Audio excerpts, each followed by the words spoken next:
feel that a lot of the spy-related characters from Cars 2 tend to get forgotten, overlooked, and simply forlorn. Welcome back, guys, to another episode of Forlorn Favorites. This time it's episode 4, chapter 4, the 4th week of this brand new series on my channel.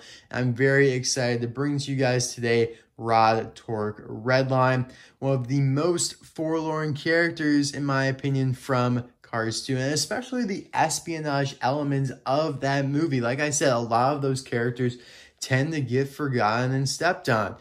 All these characters you see on screen right now, in my opinion, could have been in this series.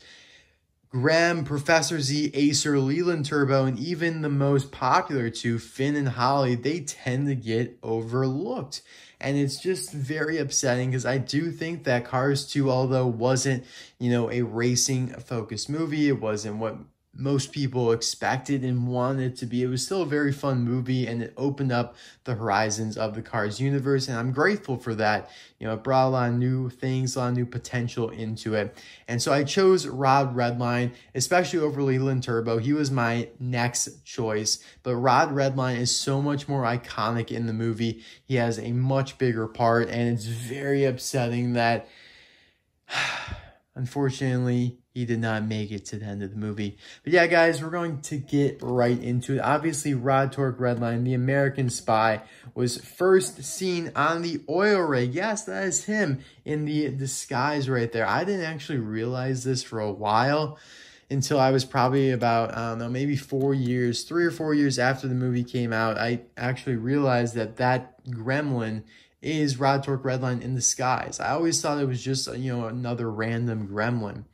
I didn't know, obviously, when, the Tokyo party came along that Rod, Torque, Redline was in disguise, but I still thought that specific gremlin on the oil rig was somebody else. So, maybe you guys feel the same way. You learn something new every day. It also would have been cool if Mattel released Rod, Torque, Redline with that disguise, or as he was transforming. That would have been pretty sick. But yeah, he's there in the bathroom, and obviously Graham and Ace are coming at him. And it's kind of upsetting. I don't really like the scene because I think they severely underpowered Rod, Torque, Redline. Like, how is he not able to take out these two, lemons in the bathroom? Or at least do some damage. Like, he does jack squat to them. The only way he has a chance is because Mater opens that door. I just don't understand how Rod, Torque, Redline, the American spy, just put a little to no fight against Graham and Acer. And then, of course, he is in the, kind of under the bridge, under the Rainbow Bridge, actually. And Professor Z is asking about who he talked to. And unfortunately, again, a very weak moment for Rod. He actually lifts up, he softens, and it is very evident that he talked to Mater. So I like Rod, Torque, Redline, but he actually proved to be quite weak and just not useful in these two situations. And I kind of feel bad for the guy. But yeah, that was the end of Rod, Torque, Redline, sadly.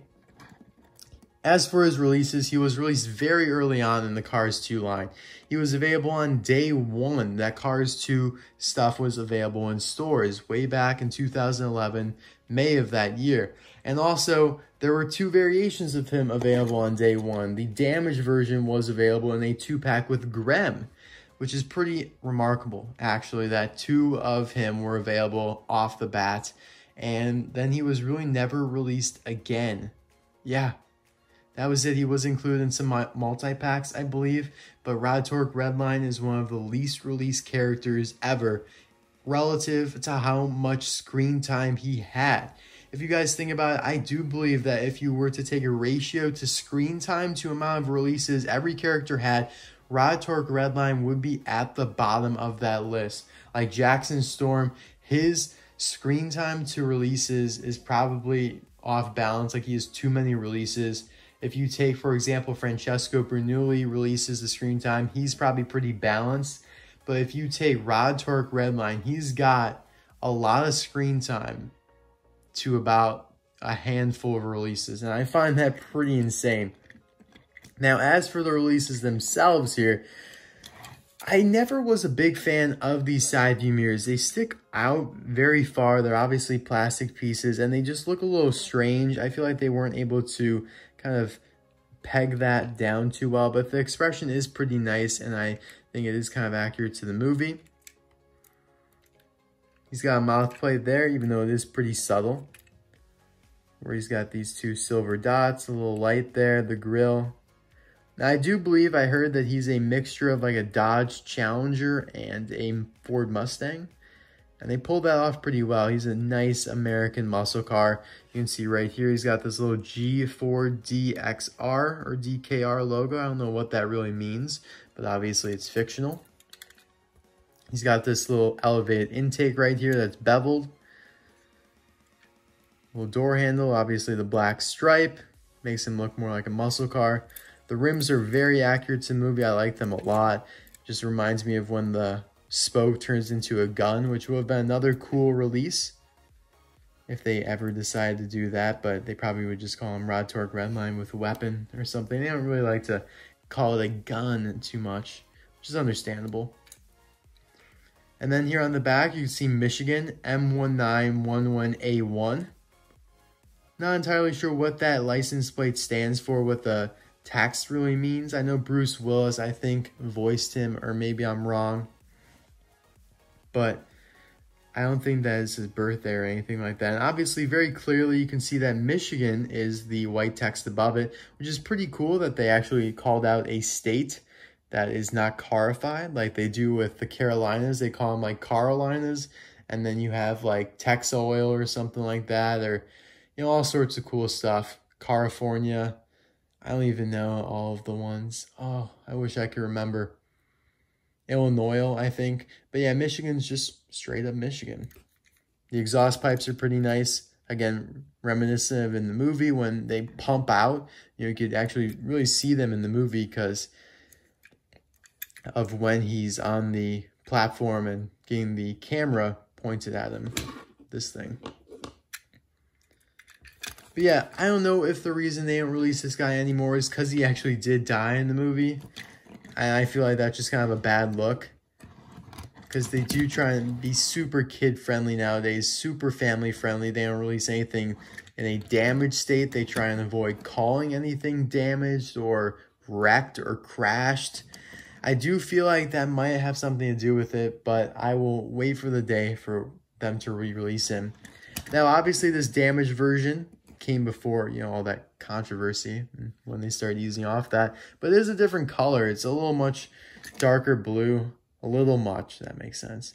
But it's also kind of metallic, which is nice. It's got a nice finish to it, although it doesn't really make sense for the metallic version to be on the damaged one, but it's all good in the hood.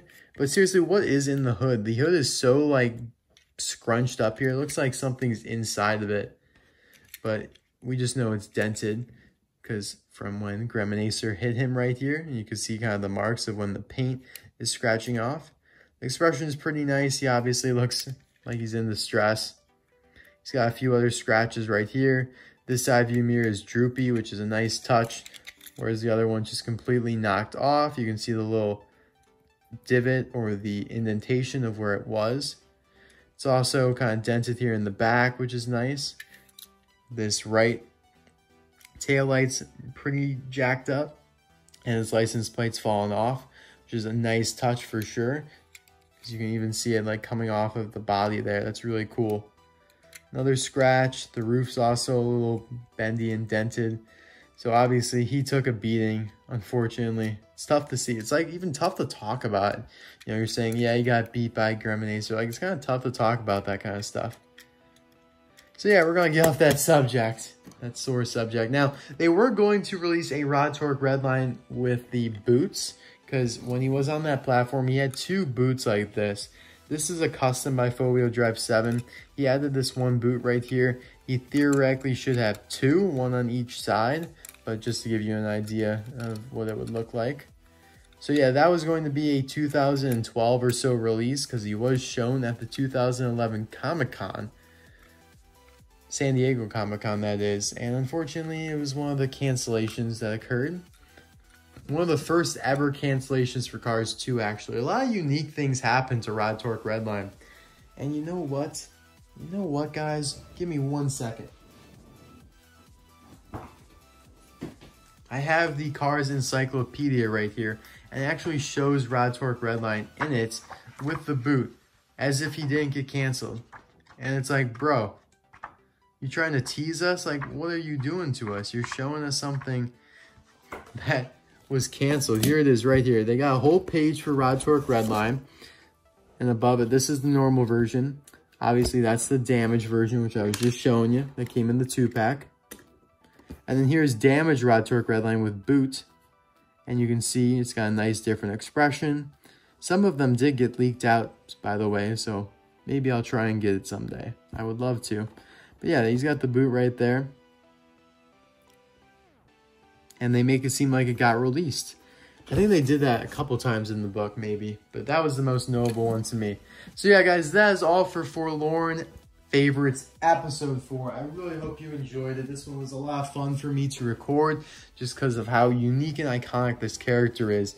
I would have loved to do Leland Turbo, but Rod, you're just the man when it comes to underrated espionage-related cars.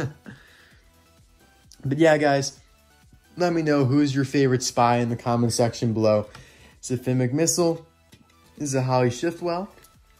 Is it Leland Turbo? Or is it who it should be, Rod Torque Redline? I will see you guys soon for episode 5. Bye now.